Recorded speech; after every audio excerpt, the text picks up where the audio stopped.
I'm Mitch Siegler, founder of THINC Foundation. We're a nonprofit organization dedicated to preventing harmful ideology from entering our K-12 schools through the ethnic studies curriculum.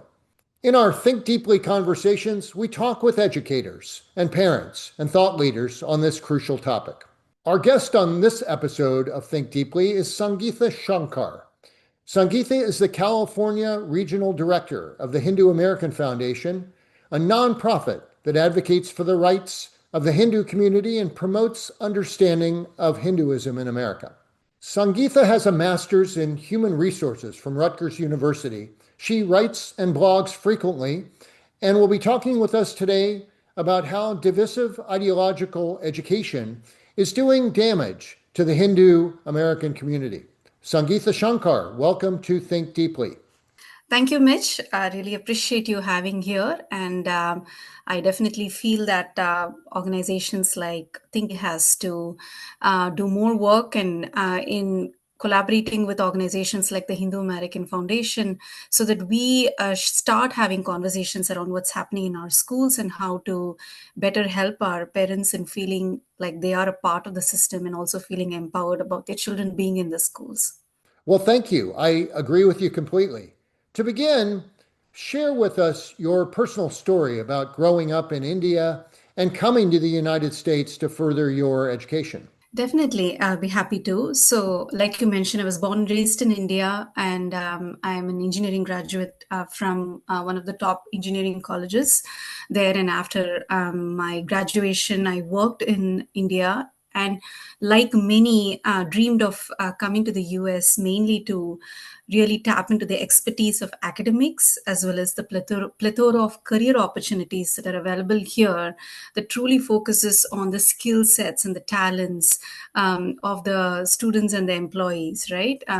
The US is known as the capital of attracting talent from across the world. This is where a lot of us come to break free of many shackles that might tie us back home from where we are, and also to be able to truly make a mark for ourselves. So, like everybody else, I too dreamed of coming here mainly to pursue my master's in human resources management. And uh, this involves a lot of planning, a lot of sacrifice by the families back home, which means taking heavy student loans or debts so that we can come here and pursue an education that feels right for us. Well, that's a common story, I'm sure, in your community and many other communities. Furthering your education requires personal sacrifice, and it's hoped that that sacrifice pays off down the road. So today you're working for the Hindu American Foundation. Tell us more about that. The Hindu American Foundation is a 501(c)(3) bipartisan nonprofit that educates and advocates for the rights and representation of Hindu Americans. It was started nearly 23 years ago by four second generation Hindu Americans who felt the need for a professional organization that represented Hindus in America. So, the Hindu American Foundation has done some fantastic work in terms of making sure that we are the gatekeepers for the community across public schools, across legislature, and even in our neighborhoods, so that people around us understand who we are and are able to then work with us and vice versa as well. We also encourage our communities not to be in a bubble once they move here and understand what it is to be a part of American communities, which means understanding how to talk about yourself, understanding how to talk about your history and explain it in a manner that is relevant to the American communities here. That's very interesting and important work to get your community's story out there and support your fellow Hindus in this country. One of Think Foundation's core principles is transparency in education. We surveyed 1,500 parents nationwide and found that 9 out of 10 believe a school's curriculum should be visible to the parents. Only 1 in 3 want to see political ideology in the classroom. In your experience, what do most Hindu parents have to say on those issues? Our community would also want 100% transparency from schools as to what they're doing with our children, what is being taught, what are the policies, and what is the discussions, what are the discussions and the mindsets that are going into making schools a thriving place for learning for our children. So to understand why, we have to also look at the larger context of how Hinduism views education.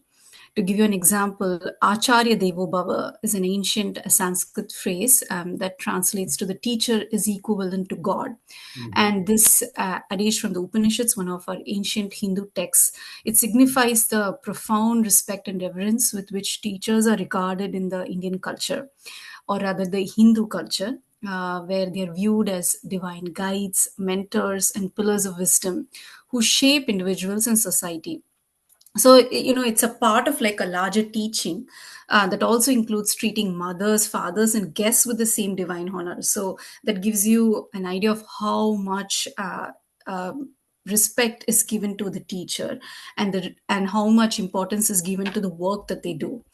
So also in Hinduism, knowledge is considered power to grow into whatever you want to be, power to break out of poverty or difficult circumstances, and power to truly make a change in the world. Once you have the knowledge to really understand life and also take care of yourself, you can do anything, you can go anywhere. And all of this comes with a lot of trust that the teachers do what they have to do, from a deep love of learning, teaching, and being with children. There is a reason why somebody is a teacher.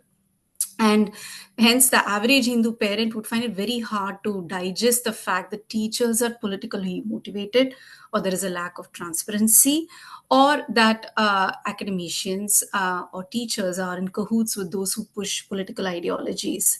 So, when generally this happens, we are seeing that there is a lot of shock in the community. We get panic calls from parents, and there is a big break in the trust that is placed in the system.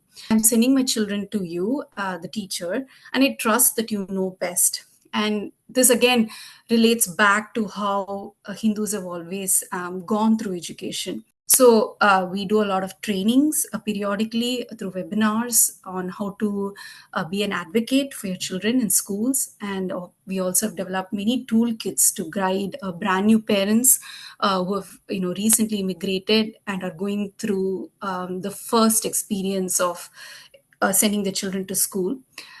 So we do all of that, yeah. Terrific. I know you're aware how Think Foundation is advocating for a more constructive school curriculum, one that's grounded in civics, that brings students together on what they have in common, one that emphasizes debate of complicated issues. We're unfortunately not seeing that approach more often than not in many of our schools today. Instead, we're seeing a disturbing trend where kids are divided, where white and so-called white adjacent students are being taught that they're oppressors, and that students of color are being taught that they're oppressed and the deck is stacked against them. The oppressors are made to feel guilty. The oppressed are made to feel like they can't be successful and give up hope. Can you share a perspective on how this ideology negatively affects the Hindu American community? It is really sad because radical ideology is definitely impacting our Hindu students. Is a large chunk of the work that I do with dealing with this, in terms of how our parents react and how to handhold them through advocating for themselves and their children. It's very unfortunate, and it deeply affects our community. Like you rightly pointed out, Mitch, this is typically seen in the oppressor oppressed framework of teaching social studies in public schools. And this framework is essentially used in how Hinduism is taught in the classrooms in the form of the caste system, a fight that we've been dealing with for ages now at the Hindu American Foundation, an experience of many of those who have gone to school here, in terms of how Hinduism is taught for the first time in sixth grade social studies curriculum. The caste system is taught as an unchanging, oppressive, and hereditary social hierarchy that is religiously mandated created by and for Hindus. And for those who would like to know more, I would highly encourage that you check out the Hindu American Foundation's website, and it has a lot of in-depth information on everything caste system, its indigenous origins and practices, as well as the colonial and racial influence in history. And what is being currently taught in the classrooms is a product of, again, European conceptions about Indians and Hinduism. um, for the sake of those who are watching this, I would like to very briefly share that the term caste is again derived from casta, the Portuguese word for lineage, breed, or race. And two Indian concepts that are commonly associated with the umbrella term of caste are jati and varna, which are, to put in a very simple manner, ancient Indian society's way of organizing itself, depending on a variety of factors such as one's history, worldview, teachings, customs, religion, vocation, profession, or trade specialization, and or language and dialect. And boundaries between or amongst jati are not always apparent, nor are they discrete or finite as projected by today's teaching of the caste system. And there are more than, as of today, 4,000 jatis in the Indian subcontinent across all religions, not just across Hinduism, across all religions in the Indian subcontinent, and in other places as well, where people of the Indian subcontinent are. And these jatis interact with each other like all human communities or societies, which means that there is a constant push and pull of inferiority and superiority, power dynamics, there's exchange of talent and cultural and religious practices and changes in the social standing, really depending on the collective wealth, location, and many other factors. Look at it as how immigrant communities change over decades, uh, how the second and the third generation are compared to the first generation that came in, right? The difference in the wealth, the difference in the professions they take up, the difference in their power, standing in the community, etc. So that's exactly how the jatis also pan out. Varna, on the other hand, typically refers to one's personality or calling, and this is seen worldwide, even in how modern societies organize themselves. Specifically, in terms of modern America, Varna and Jati would translate to all the different professions that we have, which can be broadly classified as those who provide service to others, including engineers, architects, various tradesmen, blue collar workers. Then there is the business community, the trades, there's the armed forces or law enforcement that protects, and finally the academicians or the teachers who teach, provide mentorship and guidance through knowledge exchange. Now, do any of these groups discriminate against each other? Yes and no. Are any of them better than the other? Absolutely not. Are all of them necessary? Absolutely yes.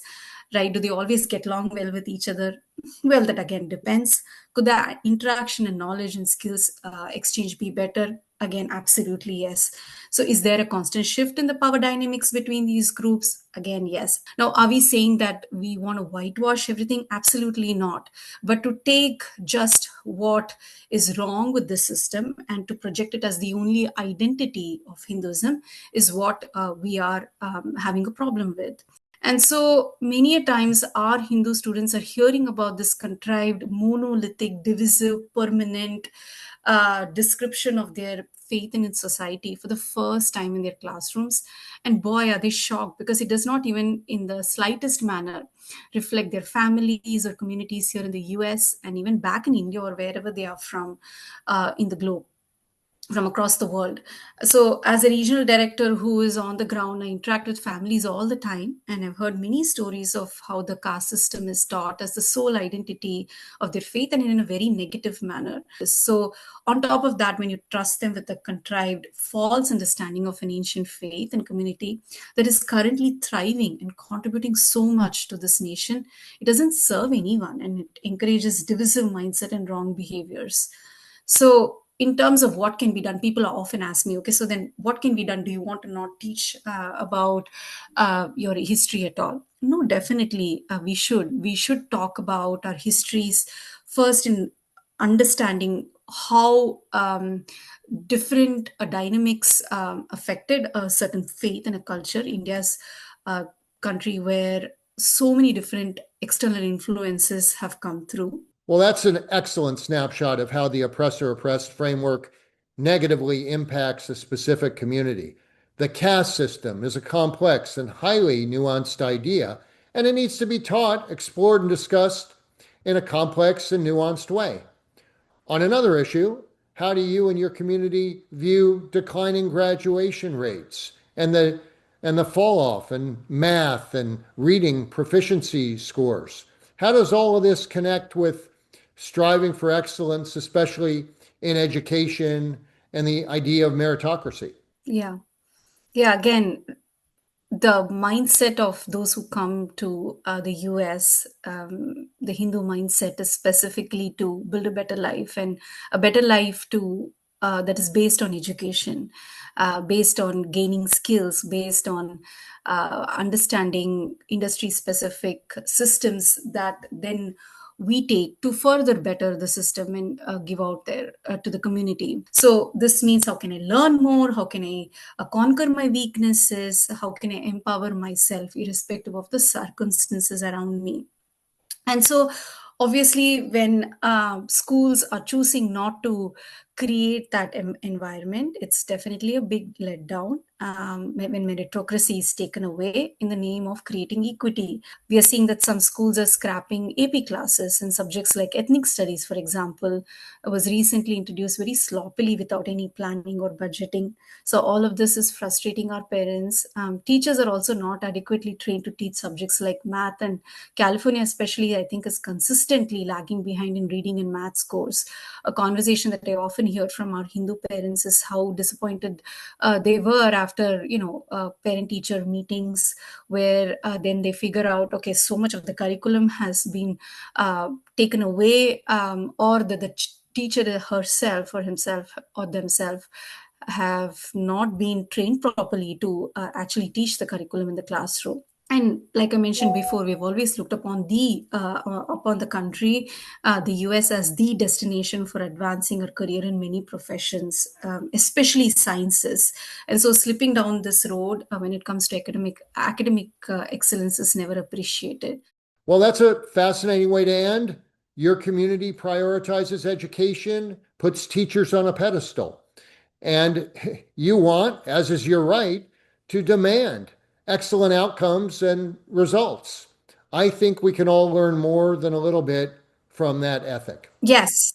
Yes, and I think this is a majority of the work that we do, referring to our advocacy, right, that you had mentioned before, constantly reminding parents that they have the agency to make a change in the classrooms, in the school systems, in demanding what is being taught in the classrooms, in asking for more. And there is a lot of appreciation for the school system, for the teachers, for the administrators as well. We have seen in multiple conferences that we have been to that they're also very willing to hear our voices, and many times they're actually really looking for good resources and training, and we have seen a lot of positive change. So that's where I think organizations like ours, the Hindu American Foundation, can truly fill that gap in bringing academicians, the school systems, and the parents to work with each other and come up with an outcome that suits everybody. So we have Well, seen positive change as well. excellent. That's a great note to end on. Thank you, Sangeetha Shankar, for joining us today on Think Deeply. Please visit our website to learn more about our mission and about our work.